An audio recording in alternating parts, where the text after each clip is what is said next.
Nesse nosso encontro, nós vamos abordar alguns aspectos de direitos políticos da pessoa idosa no que diz respeito ao voto facultativo dos maiores de 70 anos. Então, aqui o objetivo é trazer assim alguns apontamentos, mesmo que de forma breve, né, alguns minutinhos aqui, mas que sejam esclarecedores, né, e que possam aí ampliar conhecimentos e retratar a importância da participação da pessoa idosa na comunidade. Então, trazendo aqui alguns dados do IBGE, a parcela da população brasileira de pessoas idosas cresceu, né? Há um envelhecimento da população em decorrência aí do resultado da queda da taxa de natalidade, né?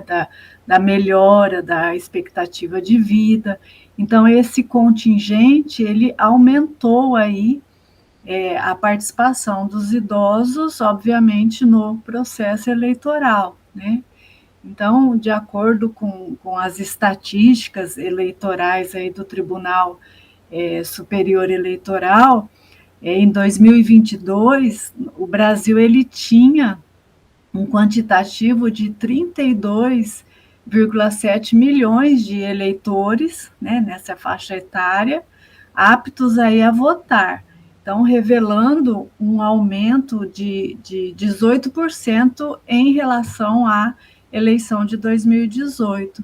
Então, para as eleições de 2024, né, que se realizam nesse ano, espera-se uma participação ainda maior das pessoas idosas, porque houve aí campanhas realizadas pelo Tribunal Superior Eleitoral e que acabam contribuindo para o aumento da participação dos idosos nas eleições. Então, o primeiro turno das eleições, né, deste ano está marcado aí para outubro, dia 6 de outubro, salvo erro, né, da data, mas dia, né, em que os eleitores brasileiros eles se dirigem aí às urnas para escolher, nesse ano de 2024, os prefeitos e os vereadores nos municípios do nosso país, né, que são mais ou menos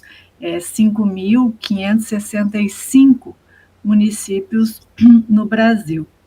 Então, cerca aí de 150 milhões de eleitores estão aptos a ir às urnas nas eleições de 2024. Então, é um quantitativo assim significativo, né, de participação nesse contingente das pessoas idosas.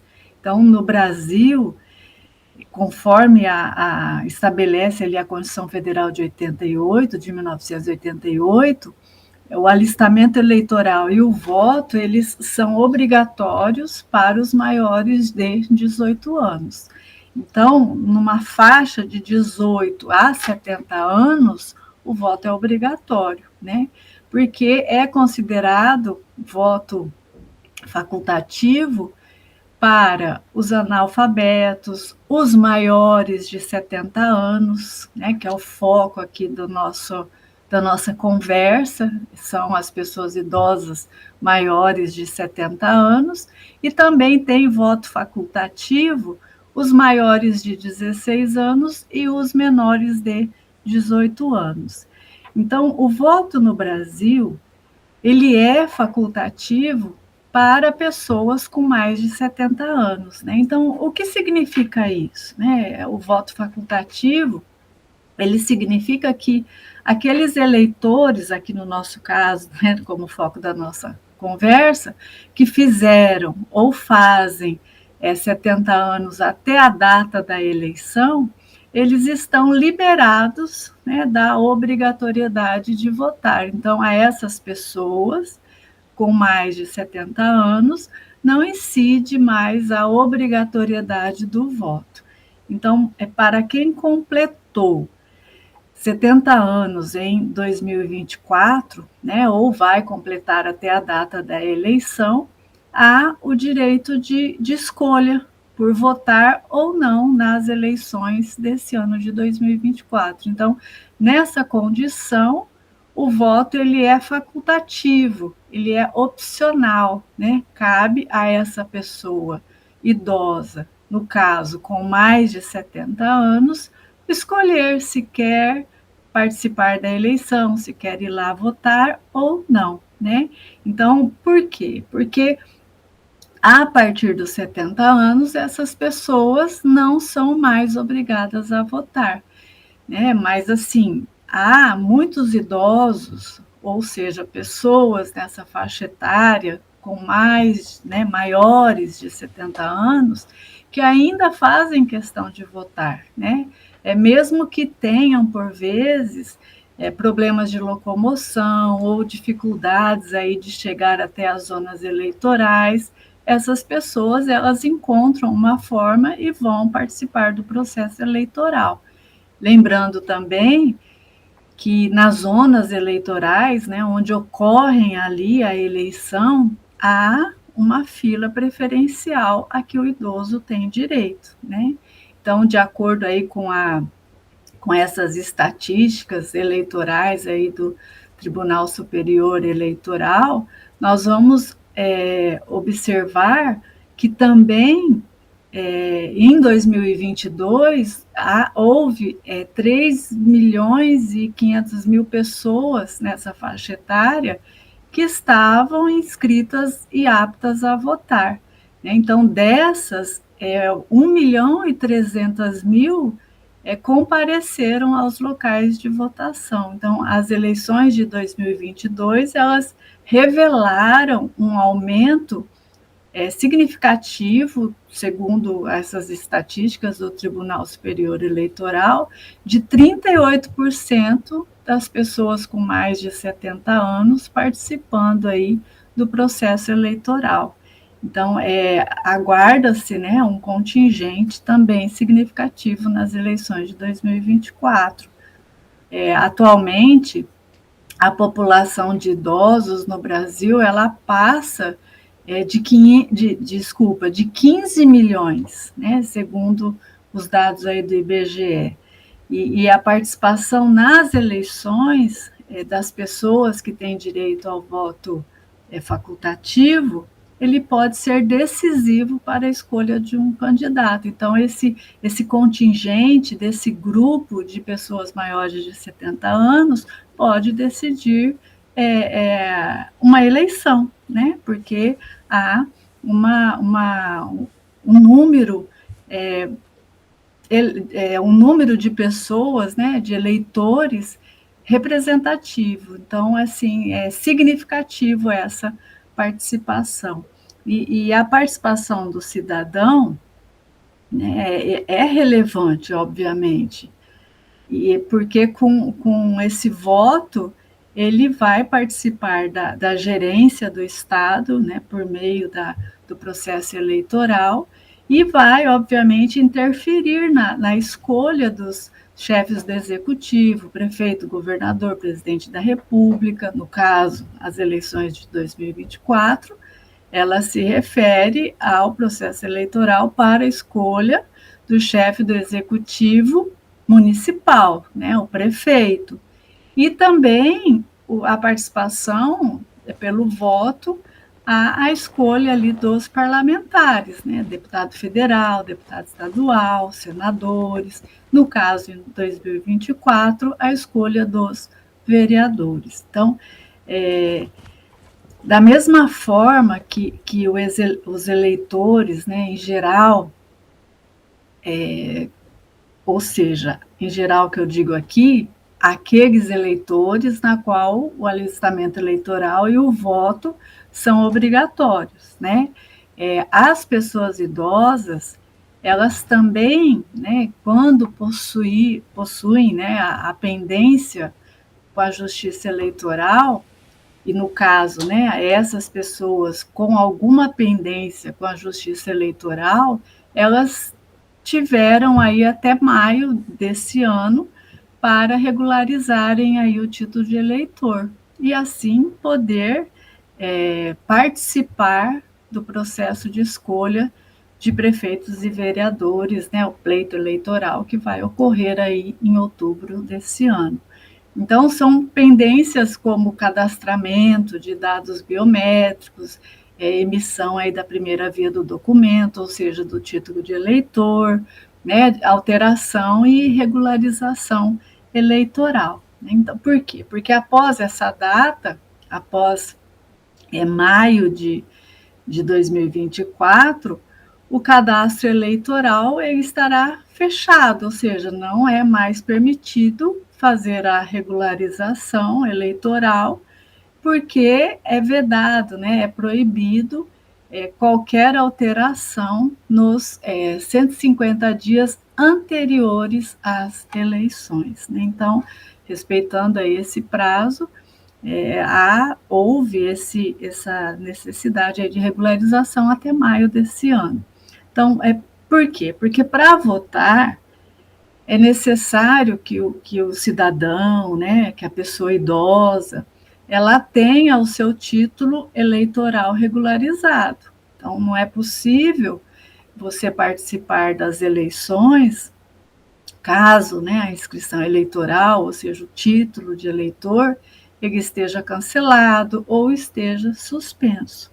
Então, portanto, aí o primeiro passo é verificar a situação eleitoral, né? Qual a sua situação eleitoral, por meio de acesso ao site do Tribunal Superior Eleitoral, ou buscando informações aí junto ao cartório eleitoral, né? Porque há muitas informações também no site da Justiça Eleitoral, então você tem que saber como que está, né, a sua condição para que você possa participar das eleições aí mediante o título de eleitor, né, de eleitor regularizado.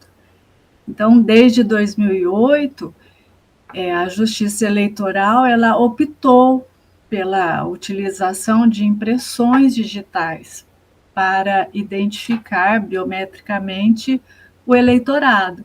Então, a coleta da biometria é um serviço eleitoral gratuito, né, obrigatório, sendo realizado ali somente em atendimentos presenciais. Então, não dá para fazer ali pela internet, em site, né? O processo aí de identificação biométrica da Justiça Eleitoral, ele tem início com a coleta da impressão digital, né? Da assinatura, da foto do eleitor ou da eleitora, e inserir aí após essa coleta esses dados aí no cadastro eleitoral. Então, a biometria é um dos elementos que compõe a base de dados da identificação civil nacional. Então, que é um programa que foi criado para identificar brasileiros e brasileiras em suas relações com o Estado, né? Então, o objetivo principal dessa identificação biométrica, ou seja, do eleitor, por meio das impressões digitais, é tornar o processo eleitoral mais seguro, ao evitar ali que uma pessoa vote no lugar de outra, e também possibilita aí detectar eleitores registrados mais de uma vez no cadastro eleitoral. Então, eu estou falando isso para que a pessoa idosa, né, maior aí de 70 anos, ela verifique também essa questão da sua identificação biométrica quando for possível, né, tiver o prazo aí, obviamente, após as eleições, porque esse ano o prazo já findou para essa regularização. Então, no estado do Mato Grosso do Sul, quase, né, 500 mil eleitores, né, mais ou menos uma faixa de 450, 440 mil eleitores não fizeram o seu recadastramento biométrico. Então, segundo o Tribunal Superior Eleitoral, os eleitores, mesmo que não fizeram esse recadastramento biométrico, eles poderão votar, né, sem essa biometria aí cadastrada na Justiça Eleitoral. E as eleições municipais, obviamente, acontecerão dentro desses nossos aqui 79 municípios do estado de Mato Grosso do Sul, salvo engano, né? Mesmo que esses eleitores não tenham aí, como eu disse, a sua biometria cadastrada na Justiça Eleitoral, elas poderão estar votando ali, né? Tem a exceção específica, mas em regra geral pode, né? Conforme essa decisão do Tribunal Superior Eleitoral. Por fim, né, no caso do voto facultativo, se o eleitor, né, é maior aí de 70 anos, eleitor, né, eleitora com mais aí de 70 anos, maior de 70 anos, né, não tiver votado, ou seja, no dia da eleição, ele não compareceu para votar, não é necessário justificar a ausência como é exigido ao eleitor com voto obrigatório, né? O eleitor com voto obrigatório é quem? É aquele que está na faixa etária dos 18 aos 70 anos. A esse o voto é obrigatório e ele, por ser obrigatório, obviamente, ele tem que comparecer presencialmente no dia da eleição na sua zona eleitoral. Se ele não comparece, ele tem que justificar. A pessoa idosa maior de 70 anos não se exige. Por quê? Porque ela possui o voto facultativo, né? Conforme nós mencionamos aqui, e a ela se aplica essa condição de que não há a necessidade de justificar a ausência como exigido aquele que possui o voto obrigatório. Então, assim, são várias informações que a gente vai observando que são, assim, importantes, né? A pessoa idosa com mais de 70 anos, porque há uma vida ativa, né? Em razão da sua vida, do dinamismo da vida da pessoa idosa, e ela, obviamente, quer continuar participando do processo eleitoral. Então, assim nós finalizamos aqui essas breves informações, bem rapidinho aí, que correspondem também aos desafios aí dos novos paradigmas, né, para uma sociedade em acelerado processo de envelhecimento, como eu iniciei comentando, com uma queda de natalidade e um aumento consequencial de envelhecimento da população, segundo os próprios dados aí do IBGE, nós em 2050 teremos e seremos, né, uma população das pessoas idosas com aproximadamente 65 milhões, né, de pessoas idosas que estarão, né, uma grande maioria, ativamente participando da vida familiar, da vida em sociedade, e, obviamente, essa participação ela terá reflexos no resultado das eleições, né? Então, que vocês aí aproveitem essas informações e que, havendo maiores dúvidas, busquem nos sites do Tribunal Superior Eleitoral, né, ou alguma necessidade presencial, vá ao cartório eleitoral para terem, né, maiores informações em relação a essa questão do cadastramento biométrico, do título de eleitor, e que possam continuar participando aí do processo eleitoral, que é uma participação significativa das pessoas idosas dentro do nosso país.